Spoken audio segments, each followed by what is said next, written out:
umva ukuri. Amasengesho n'amasezerano ashingiye ku byifuzo by'umubiri arimo uburiganya. Bibiliya mu gitabo cya Yakobo ibice 4 iratubwira ngo murasaba ntimuhabwe kuko musaba nabi mushaka kubyayisha irari ryanyu. None uba amatangazo ari mu nsengero, amatangazo yose y'ababwiriza ni ngwino ngusabire uzabone visa, ngwino ngusabire uzabone buruse, ngwino ngusabire uzakira indwara, ngwino ngusabire uzaba umukire, ngwino ngusabire uzubaka inzu ndende. Ibyo byose ni uburiganya. Nkuko tubisoma mu ijambo ry'Imana, Abaheburayo igice cya 5:9, Yesu yasigiwe kuba umuhesha w'agakiza. Icyo abantu bakwiriye guhamagarirwa ni ukuza gukizwa ibyaha byabo, ni ukuza kwakira imbabazi z'Imana. Amasezerano abantu bakwiriye guhabwa ni amasezerano yo kwemerwa n'Imana, ni amasezerano y'imbabazi z'ibyaha byabo, ni amasezerano yo kuzagira uruhare muri gakondo y'igihugu cy'isezerano.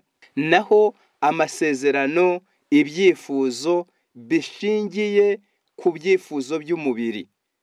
Amasengesho asabira gusa ibyifuzo by'umubiri. Umuntu akire indwara, umuntu ajye kwiga hanze, umuntu abona abaterankunga bamufasha mu buzima busanzwe.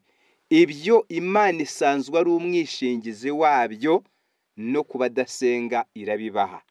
Cyane ko byanditswe mu gitabo cya Yobu ibice 12:6. Bibiliya iravuga ngo ingo z'abambuzi zirahirwa n'abarakaza Imana bagira amahoro.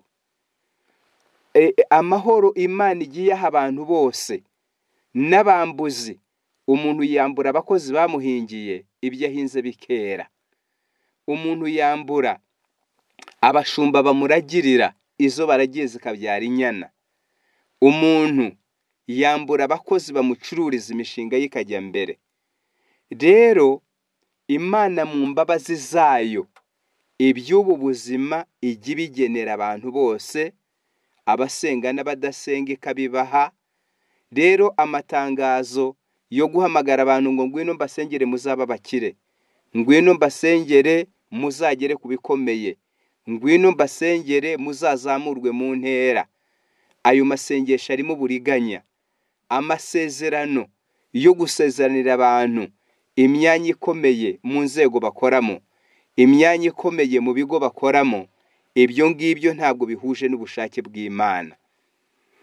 Ahubwo abasenga, sengera abantu kugira ngo bahinduke mu mitima, sabira abantu kugira ngo bahinduke mu mico, izeza abantu babwira amasezerano y'agakiza ko muri Kristo, amasezerano yo kubaturwa ku byaha, amasezerano yo kuzagira uruhare mu isi izaza no mu muzuko w'abapfuye.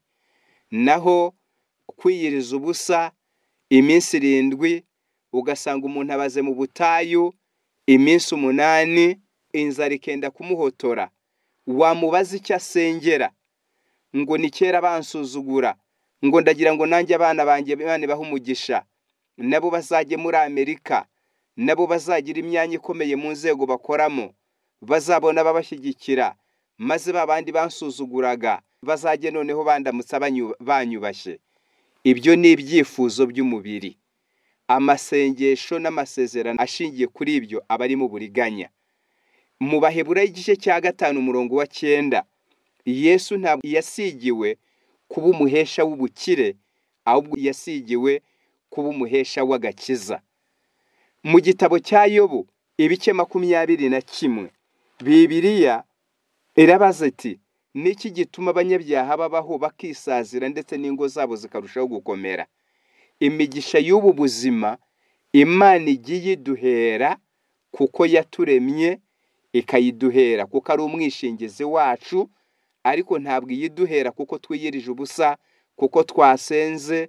Kandi gusaba kugira ngo usumba abandi, bajye bakureba bibarye, bajye bakureba bagutinye, bajye bakunamira, bajye bakwifuza, ujye wibuka yuko abusaba Imana ngo basumbe n'abari abana b'Imana kimwe nawe. Bityo amasezerano n'amasengesho ashingiye ku byifuzo by'umubiri ni uburiganya umva ukuri.